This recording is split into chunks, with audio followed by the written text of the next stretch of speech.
آج کل نوجوانوں کی زبانوں پر یہ جملے سننے کو مل رہے ہیں، بابے تے شے ہی کوئی نہیں۔ کوئی کمنٹ کر دیتا ہے بابے تے شے ہی کوئی نہیں، بابے تے چیز ہی کوئی نہیں۔ اور میں کہ خدا کے بندو کدھر چلتے جا رہے ہو؟ کیا انداز ہے، بے ادبی اور بدتمیزی، کتنے گندے لہجے ہیں، اور کیا مطلب ہے اس کا بابے شے کوئی نہیں؟ جو تو اللہ اور اس کے رسول صلی اللہ تعالی وسلم کے مخالف چلتے ہیں ان کو تو ہم بھی کہتے ہیں کہ ان کو نہ مانو، اور لیکن جو واقعی بابے ہیں، جن کو اللہ رب العزت نے شان عطا کی ہیں، وہ واقعی بابے ہوتے ہیں۔ ہم اتنا بے ادبانہ انداز اور غیر مہذبانہ طریقہ کار اختیار کرتے ہیں نوجوان۔ آپ یہاں سے اندازہ کریں کہ شیطان کو جب رب کائنات نے فرمایا کہ سجدہ کرو حضرت آدم علیہ السلام کو، یعنی کہ بابا آدم علیہ السلام کو سجدہ کرو، تو شیطان آگے سے کر گیا۔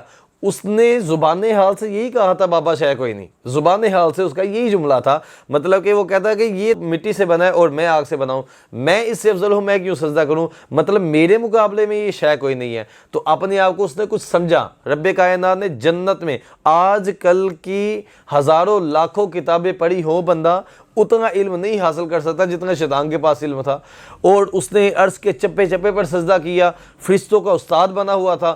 اب ایک جملہ، ایک انداز اس کا یہ تھا کہ جیسے بابا شے کوئی نہیں۔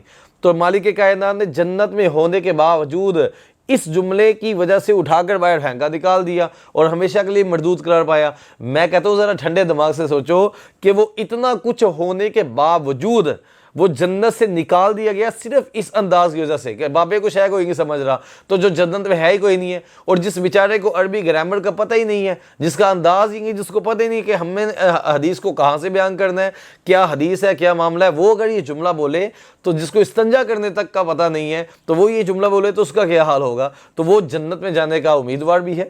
اور اسی طرح ایک اور بات یاد رکھے، جس والد محترم نے پیدا کیا ہے وہ بھی تو کوئی بابا ہی ہے نا، اور جس دادے کی وجہ سے دنیا میں ہے وہ بھی بابا ہی ہے۔ کہہ دو بابا شے کوئی نہیں، تو اس کو بھی کہہ دیتے ہیں پھر کہ جناب بابا شے کوئی نہیں۔ یہی بے ادبیاں ان کو ماں باپ کا بھی بے ادب بناتی ہیں، یہی بے ادبیاں اپنے بڑوں کا بھی بے ادب بناتی ہیں۔ اور یہاں سے چلتے چلے جائیں تو ایک بے ادب کا ذکر قرآن پاک کی سورہ اعراف کی آیت نمبر 176 میں رب کائنات نے فرمایا، جس کو بلعام بن بورا کہتے ہیں، وہ بھی اس کو بھی بڑا مان تھا، اپنے علم کے اوپر بڑا معاملہ تھا، وہ مستجاب الدعوات، لوح محفوظ پر نگاہ پڑ جانی، اور ساتھ جو ہے اس کا یہ انداز تھا کہ لوح محفوظ کو دیکھ لیا کرتا تھا۔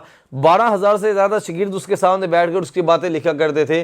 آج کسی کے پاس بند کمرے میں 4 بندے ہو جائیں تو وہ نہیں پکڑائی دیتا، وہ کہتا پتہ نہیں میں کیا بن گیا ہوں۔ 12,000 محترم، 12,000 شاگرد اس کے سامنے بیٹھ کر یہ اس کی باتیں لکھا کرتے تھے۔ کیا بول رہا ہے؟ ہمارے تو اپنے لڑ پڑتے ہیں ہمارے سامنے سے اٹھ کر ہمارے ساتھ، تو ہم کہتے ہیں کہ جناب ہم بھی کوئی شے ہیں۔ وہ لڑنے والے نہیں تھے اس کے ساتھ، وہ 12,000 اس کی باتوں کو لکھتے تھے۔